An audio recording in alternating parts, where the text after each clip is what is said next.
It is impossible to discuss Black history and significant events without acknowledging the pivotal role of the Black Panther Party. This influential movement brought about a paradigm shift in the perspectives and lives of Black individuals across the United States.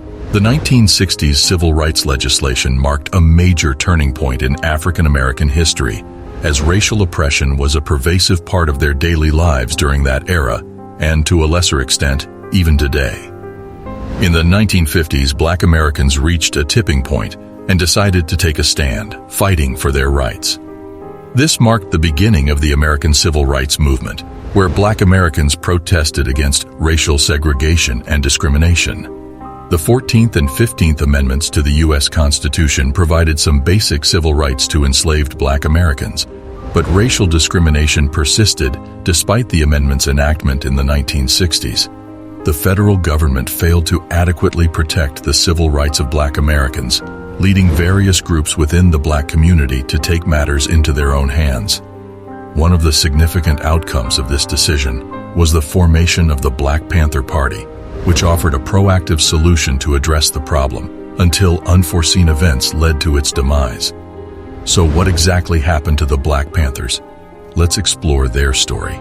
The Black Panthers despised oppression and detested the murder of Black individuals in their communities. In a society where justice and power were not equally distributed among the people, it became evident that none of them truly had it. The racial segregation that began in California, particularly in Oakland, was reminiscent of the situation in the Greenwood district.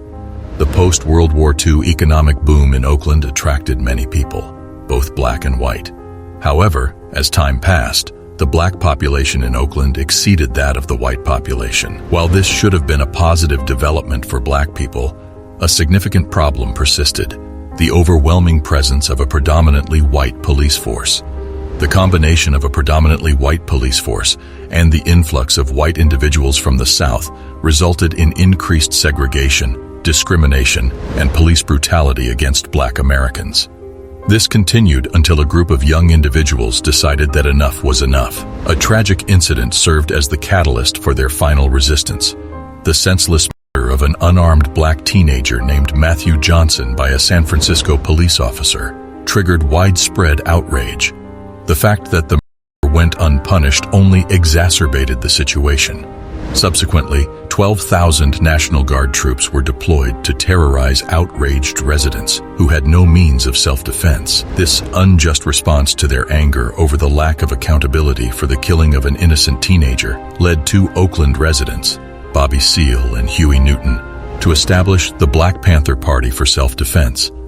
This party aimed to promote equal employment, housing, and justice for all, while safeguarding Black communities from police brutality. The principles of the Black Panther Party were strongly influenced by Malcolm X's advocacy of armed self-defense as a means to escape white oppression. The party was not only formed to counter police brutality, but also to address the systemic oppression perpetuated by certain Black capitalists and privileged individuals who played a role in oppressing those with lower social and economic standing. Founded in 1966, the Black Panther Party for Self-Defense initiated armed citizen patrols to monitor police activities in Black communities across Oakland and other cities as their influence expanded over the years.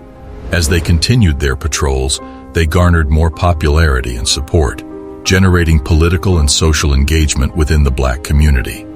More Black individuals joined their cause, thereby broadening the reach and impact of this beneficial party. The Black Panthers received support from cities and urban areas with significant minority populations, including Philadelphia, Los Angeles, New York, and Chicago. By 1968, 2 years after its establishment, the Black Panther Party for Self-Defense had approximately 2,000 members supporting its cause throughout the United States.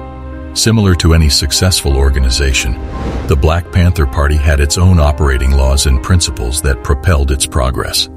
Drawing on Marxist ideologies, the party outlined its political objectives and philosophical views in the 10-point program. This program succinctly captured the goals the Black Panther Party sought to achieve for Black Americans nationwide: freedom and power to determine their own destiny, full employment, an end to capitalist exploitation in the Black community, decent housing, proper education that acknowledges the true history, exemption of black men from military service, an immediate end to police brutality and murder, freedom for black individuals incarcerated in prisons, fair trials conducted by members of the black community, access to basic necessities such as clothing, food, land, housing, education, peace, and justice.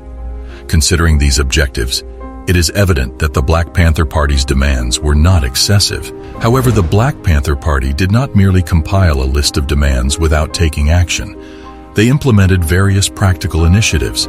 Despite being legally permitted to carry firearms in public under California law, the racist legislators in the state attempted to pass a bill outlawing the public carrying of firearms, an obvious ploy to dismantle the newfound power balance accessible to black individuals. In response, the Black Panther Party organized a peaceful protest at the state capitol to defend their gun rights. Unfortunately, their efforts failed to prevent Governor Ronald Reagan from signing the bill into law, further restricting the Black Panthers. Nonetheless, this setback did not deter the Black Panther Party from continuing their work in black communities. Local chapters of the party initiated community programs known as survival programs. Notably, the free breakfast program was a resounding success, providing daily meals to 20,000 children. Additionally, the party organized free food programs for families and the elderly, sponsored black children's education, established legal aid offices, health clinics, sickle cell testing centers in various cities, and facilitated local transportation and clothing distribution within black communities. These actions were immensely significant, offering substantial support to low-income black communities. Consequently, the Black Panthers gained increasing popularity and support from people across the nation. By 1969, 3 years after its establishment, the Black Panther Party for Self-Defense had 49 local chapters with a total membership of 5,000 individuals. At its peak, the Black Panther Party had become a formidable force. Like any other successful organization, the Black Panther Party had its own set of guiding principles that sustained its operations. These principles were deeply influenced by Marxist ideologies and embodied the political objectives and philosophical views of the party. Known as the 10-Point Program, this outline clearly defined the goals and aspirations of the Black Panther Party, reflecting their vision for black Americans nationwide.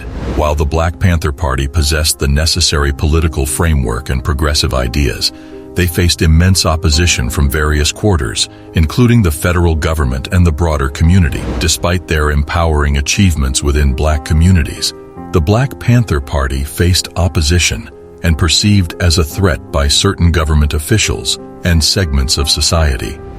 The downfall of the party began with members making headlines for arrests and violent clashes, including the leader Huey Newton's alleged involvement in the killing of a white police officer in 1967.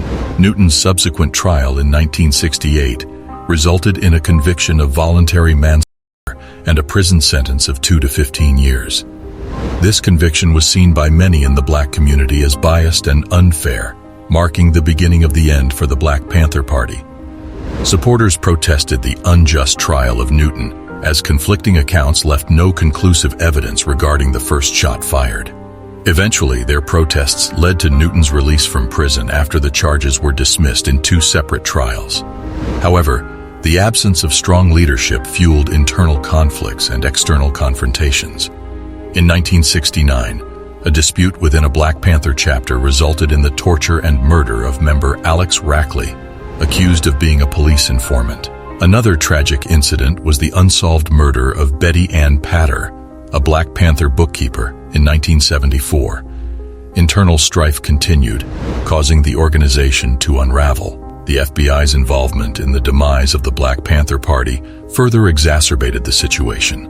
Although the Black Panther Party maintained a peaceful approach, focusing solely on their objectives, their socialist message and black nationalist ideology attracted the attention of a covert FBI counterintelligence program. The FBI had monitored the Black Panthers since its inception, and in 1969, they publicly declared the organization a communist group and an enemy threatening the United States government. The first director of the FBI, J. Edgar Hoover, had previously identified the Black Panthers as one of the most significant threats to the nation's internal security. Given the FBI's perception of the Black Panthers as a major target, they employed various tactics to undermine the party's effectiveness and cohesion. Initially, efforts were made to dismantle the Black Panthers' social programs, including the free breakfast program for children. The FBI resorted to unjust means, exploiting rivalries, instigating conflicts within the party, and falsely charging innocent members. Orchestrated events led to fatalities, with evidence later revealing the extent of FBI involvement. In 1982, the Black Panther Party was officially dissolved. The FBI's concerted efforts to dismantle the party, including involvement in member deaths, is a tragic and horrifying chapter in the treatment of Black Americans by the U.S. government.